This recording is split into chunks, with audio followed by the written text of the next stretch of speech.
முதல் மாநாட்டிற்காக தமிழக வெற்றிக் கழகம் தீயாய் செயல்பட்டு வந்த நிலையில் திடீரென மாநாடு தேதி மாற்ற ஆலோசனை நடத்தப்பட்டுள்ளது. இதற்கான காரணம் என்ன பார்க்கலாம் விரிவாக. கொடி அறிவிப்பு, கொடி பாடல் அறிமுகம், தேர்தல் ஆணையத்தால் பதிவு செய்யப்பட்ட கட்சியாக அங்கீகாரம் என சில நாட்களுக்கு முன்பு வரை பரபரத்துக் கொண்டிருந்தது தமிழக வெற்றிக் கழகம்.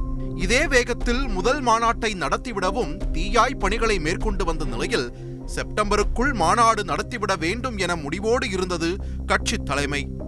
ஆனால் தொடக்கம் முதலே செப்டம்பருக்குள் மாநாடு நடத்துவதில் சிக்கல் நீடித்து வந்ததாக தெரிகிறது. முதலில் இடத்தேர்வுக்கே பல கட்ட ஆலோசனைகளை மேற்கொண்ட கட்சி தலைமை இறுதியாக வி சென்டிமெண்ட் வைத்து விக்கிரவாண்டியை தேர்வு செய்ததாக தெரிகிறது. விக்கிரவாண்டியில் எந்த இடத்தில் நடத்துவது என அலசி ஆராய்ந்து ஓரிடத்தை தேர்வு செய்து அதற்கான அனுமதிக்காக போலீசாரிடமும் மனு அளிக்கப்பட்டது. 33 நிபந்தனைகளுடன் போலீசார் தரப்பில் அனுமதி அளிக்கப்பட்ட நிலையில் மின்னல் வேகத்தில் பணிகள் நடந்து வந்ததாக கட்சி வட்டாரங்களில் பேசப்பட்டது. இந்த நிலையில்தான் மாநாடு தேதியை தள்ளி வைத்துள்ளது தாவேக.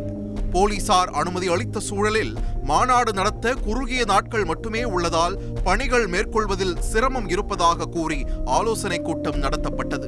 இந்நிலையில் 23ஆம் தேதி நடைபெறும் மாநாட்டிற்கு 45 ஏக்கர் பரப்பளவிற்கு வாகன நிறுத்துமிடம் என்று அனுமதி அளிக்கப்பட்ட நிலையில் அந்த இடத்திற்கு தற்போது அனுமதி மறுக்கப்பட்டுள்ளது.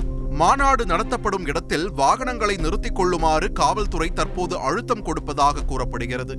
காரணம், சென்னை திருச்சி தேசிய நெடுஞ்சாலையில் 45 ஏக்கர் நிலப்பரப்பில் வாகனங்களை நிறுத்திவிட்டு அங்கிருந்து இடதுபுறம் உள்ள மாநாட்டு திடலுக்கு தேசிய நெடுஞ்சாலையைத்தான் கடந்து செல்ல வேண்டி உள்ளதால் போக்குவரத்து பாதிப்பு ஏற்படும் என்று காவல்துறை தரப்பில் கூறப்படுகிறது.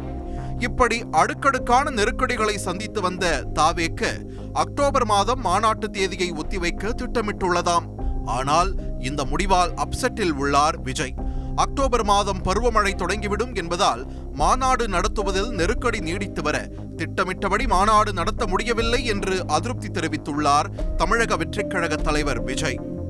இது மட்டுமின்றி பண்டிகை காலம் என்பதால் அக்டோபர் மாதம் போலீசார் அனுமதி கிடைப்பதிலும் பெரிய சிக்கல் இருப்பதாக கூறப்படுகிறது. அத்துடன் மாநாட்டிற்கான பணிகளும் தொடங்கப்படாத நிலையில் அடுத்த மாதம் 13ஆம் தேதி நடைபெற வாய்ப்புள்ளதாக தகவல்கள் வெளியாகியுள்ளன. உறுதி செய்யப்பட்ட மாநாட்டு தேதியை தமிழக வெற்றிக் கழகத்தின் தலைவர் நடிகர் விஜய் அறிவிப்பார் என்றும் கூறப்பட்டுள்ளது. செய்திகளை உடனுக்குடன் தெரிந்து கொள்ள உடனே சப்ஸ்கிரைப் பண்ணுங்க.